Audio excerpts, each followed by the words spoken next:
Над 300 учесници од 35 екипи од цела Македонија ќе учествуваат на утрешниот голем национален фудбалски турнир што ќе се одржи во Прилеп, а на кој ќе учествуваат децата со посебни потреби од специјална олимпијада на Македонија.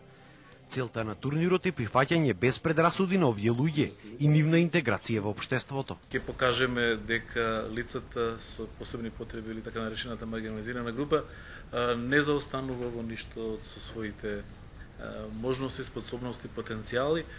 Пред сега ги поканувам сите приопштини да дојдат во поголем број, да видат што се работи, дека лицата со посебни потреби постојат во Македонија и да ги подржат нивната мисија.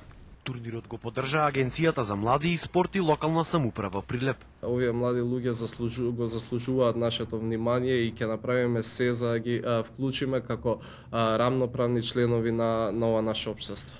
Ќе биде одбележана и 6 годишнината од постојањето на локалниот клуб Климент Охридски за деца со посебни потреби.